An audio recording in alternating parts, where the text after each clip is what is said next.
নমস্কার বন্ধুরা, আমি সোমা। আমার গোপালের হেসেল চ্যানেলে আপনাদের সবাইকে স্বাগত।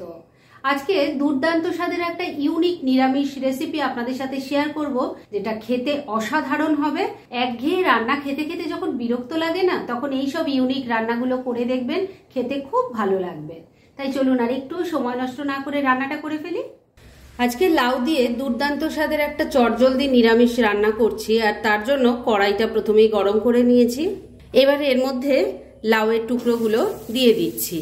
দেখতেই পাচ্ছেন লাউ কিন্তু আমি ঝিরিঝিরি করে কাটিনি, একটু ডুমো ডুমো করেই কেটেছি। আর লাউটা এখন একটু ভাপিয়ে নেব, তবে এর মধ্যে কিন্তু কোনো রকম জল দেওয়ার দরকার নেই। লাউ যদি কচি হয় তাহলে লাউ থেকেই যা জল বেরোবে তাই দিয়ে এটা সুন্দরভাবে ভাপানো হয়ে যাবে। সমস্ত লাউয়ের টুকরোগুলো দিয়ে দিয়েছি, আর আমি একটা ছোট সাইজের লাউ নিয়েছিলাম। এবার এর মধ্যে অল্প নুন দিয়ে দিলাম। লাউয়ের সাথে নুনটাকে ভালো করে মিশিয়ে নিচ্ছি, কেননা তাহলে জলটা খুব তাড়াতাড়ি বেরিয়ে যাবে। এবার ফ্লেমটাকে লো আর মিডিয়ামের মাঝামাঝি রেখেছি, আর একটা লিড লাগিয়ে দিলাম। এইভাবে আমি 3-4 মিনিট লাউটাকে ভাপিয়ে নিচ্ছি। 3-4 মিনিট সময় নিয়ে ঢাকা দিয়ে লাউয়ের টুকরোগুলো ভাপিয়ে নিয়েছি। দেখুন এর থেকে কত জল বেরিয়ে গেছে, আর সেই জলেই কিন্তু লাউয়ের টুকরোগুলো সুন্দরভাবে ভাপানো হয়ে গেছে। এবার গ্যাসটা বন্ধ করে দিলাম, আর লাউয়ের টুকরোগুলোকে যতটুকু যা জল বেরিয়েছে ওটা শুদ্ধই একটা আলাদা পাত্রে নামিয়ে রেখে আমি নেক্সট স্টেপের দিকে এগোচ্ছি।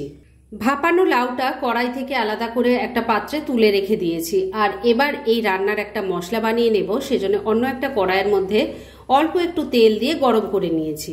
এর মধ্যে দিয়ে দিচ্ছি অল্প একটু মেথি, দিয়ে দিচ্ছি অল্প একটু সাদা সর্ষে। এখানে আপনারা কালো সর্ষের ব্যবহার করতে পারেন হলুদ সর্ষের জায়গায়। দুটো কাঁচা লঙ্কা ফাটিয়ে দিয়ে দিলাম। এবার মশলাটাকে হালকা করে একটু ভাজা ভাজা করে নিচ্ছি। লো ফ্লেমে রেখে মশলাটাকে একটু ভাজা ভাজা করে নিয়েছি। এবার আমি কিন্তু গ্যাসটা বন্ধ করে দিয়েছি, আর এবার এই মশলাটা আমি নামিয়ে নিচ্ছি। ঠান্ডা হয়ে গেলে এটাকে বেটে নেব। ভাপানো লাউটা একটা বড় বাটিতে ঢেলে রেখেছিলাম, সেটা এখন অনেকটাই ঠান্ডা হয়ে গেছে। আর ওদিকে রান্নার জন্য যে মশলাটা তৈরি করেছিলাম সেটাও ঠান্ডা হয়ে যাওয়ার পর বেটে নিয়েছি। এবার এই লাউটাকে একটু ম্যারিনেট করতে হবে। প্রথমেই এর মধ্যে দিয়ে দিচ্ছি 2 টেবিল স্পুন টক দই। অল্প একটু জল দিয়ে ভালো করে ফেটিয়ে নিয়েছি, সেই দইটা দিয়ে দিলাম। এবার সর্ষে, মেথি, কাঁচা লঙ্কা যেটা ভেজে তারপরে বেটে নিয়েছি, সেই মশলাটা দইয়ের বাটিতেই ঢেলে নিয়েছি, সেই মশলাটাও দিয়ে দিলাম। দিয়ে দিচ্ছি স্বাদ মতো নুন। তবে নুনটা দেওয়ার আগে কিন্তু খেয়াল রাখবেন যে লাউটা যখন ভাপানো হয়েছে তখনও কিন্তু সামান্য নুন দিয়েছিলাম, আর লাউ থেকে যা জল বেরিয়েছে সেটাও কিন্তু এই রান্নায় ব্যবহার হচ্ছে।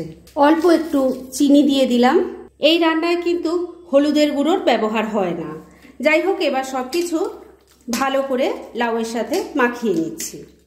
ভাপানো লাউয়ের সাথে সবকিছু মশলা দিয়ে খুব ভালো করে মাখিয়ে নিয়েছি। এবার এটাকে কিছুক্ষণের জন্য এক সাইডে রেখে দিচ্ছি, আর নেক্সট স্টেপের দিকে এগোচ্ছি। লাউটাকে তো ম্যারিনেট করে রেখে দিয়েছি, আর এবার মূল রান্না শুরু করছি। সেজন্য কড়ায় অল্প তেল দিয়ে গরম করে নিয়েছি। এর মধ্যে দিয়ে দিচ্ছি অল্প একটু গোটা জিরে, দিয়ে দিলাম একটা শুকনো লঙ্কা। এর সাথেই যাচ্ছে বেশ কিছুটা কারি পাতা। একটু ভাজা ভাজা করে নিচ্ছি। ফোড়নটা ভাজা ভাজা হয়ে গেছে। এবার ম্যারিনেট করা লাউটা এর মধ্যে দিয়ে দিলাম। তেলের সাথে ভালো করে একটু সবকিছু মিশিয়ে নিচ্ছি। বন্ধুরা, আপনারা আমার রেসিপি দেখার সাথে সাথে আমার ফেসবুক পেজ গোপালের হেসেল, তাতেও ভিজিট করতে পারেন। ডেসক্রিপশন বক্সে লিংক দেওয়া আছে। 2-3 মিনিট সময় নিয়ে মিডিয়াম ফ্লেমে ম্যারিনেট করা লাউটাকে একটু সবকিছুর সাথে মিশিয়ে ভালো করে একটু কষিয়ে নিয়েছি। এবার এর মধ্যে দিয়ে দিচ্ছি একটু কোড়ানো নারকোল। এটাকেও ভালো করে মিশিয়ে নিচ্ছি। বন্ধুরা, লাউয়ের তরকারি নিশ্চয়ই আপনারা অনেকে অনেক রকমভাবে তৈরি করেন, তবে এই রান্নাটা কিন্তু একদম আলাদা, খেতেও কিন্তু দারুণ টেস্টি হয়।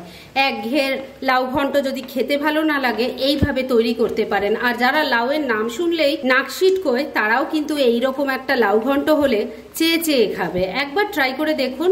কোরানো নারকেলটাকেও সবকিছুর সাথে ভালো করে মিশিয়ে নিয়েছি। এবার ফ্লেমটাকে লো আর মিডিয়ামের মাঝামাঝি রেখেছি। এই ফ্লেমেই ঢাকা দিয়ে 3-4 মিনিট রান্না করে নেব। মিনিট 4 রান্নাটা করে নিয়েছি। এবার ঢাকা তুললাম। আমি কিন্তু মাঝে 2বার ঢাকা তুলে একটু নাড়াচাড়া করে দিয়েছিলাম, আর নুন মিষ্টিটা চেক করে নিয়েছিলাম। দেখেই নিশ্চয়ই বুঝতে পারছেন যে রান্নাটা হয়ে এসেছে। দেখুন লাউ সুন্দরভাবে সেদ্ধ হয়ে গেছে, আগেই তো ভাপানো ছিল, তারপরে কচি লাউ সুন্দর সেদ্ধ হয়ে গেছে, তার মানে রান্না কিন্তু মোটামুটি রেডি। এবার শুধু শেষ পর্যায়ে এর মধ্যে দিয়ে দেব একটুখানি ঘি, ভালো করে মিশিয়ে নিচ্ছি। ঘিটা ভালো করে মিশিয়ে নিয়েছি, রান্না এবার একদম রেডি হয়ে গেছে, গ্যাসটা বন্ধ করে দিলাম। এবার এটাকে আমি মিনিট 2-এর জন্য স্ট্যান্ডিং টাইমে একটু ঢাকা রেখে দেব, আর তারপর আপনাদের সার্ভ করে দেখাচ্ছি। ফ্রেন্ডস, আমার আজকের এই ভিন্ন স্বাদের লাউ ঘন্ট রেসিপি একদম রেডি হয়ে গেছে এবং আমি সার্ভ করে দিয়েছি। ভীষণ ইজি রেসিপিটা, কিন্তু খেতে অসাধারণ হয়, সেটা একবার ট্রাই করলেই আপনারা বুঝতে পারবেন। তাই দেরি না করে পারলে এটা আজই একবার ট্রাই করে ফেলুন, আর তারপর কেমন লাগলো সেটা প্লিজ কমেন্ট করে জানাবেন। এরকম ধরনের অনেক ভালো ভালো নিরামিষ রান্নার রেসিপি আপনারা গোপালের হেসেল সার্চ করলেই পেয়ে যাবেন, যার মধ্যে থেকে কিছু কিছু আমি সাজেস্টেড বক্সেও দিয়ে দেব, সেখান থেকেও আপনারা দেখে নিতে পারেন। তাই গোপালের হেসেল অবশ্যই ভিজিট করুন। আর আপনারা কেমন ধরনের রেসিপি চাইছেন সেটাও কিন্তু আমাকে জানাতে পারেন, আমি চেষ্টা করব সেই সব রেসিপিগুলো আপনাদের সাথে শেয়ার করার। আর আমার আজকের এই রেসিপি যদি আপনাদের ভালো লাগে আর ইউজফুল বলে মনে হয়, তাহলে যারা এখনো আমার চ্যানেলটাকে সাবস্ক্রাইব করেননি তারা প্লিজ সাবস্ক্রাইব করুন। তাহলে আজকের মতো এখানেই শেষ করছি, পরদিন আবার এরকমই কোনো ভালো রেসিপি নিয়ে চলে আসব। আপনারা সবাই খুব ভালো থাকুন, সুস্থ থাকুন।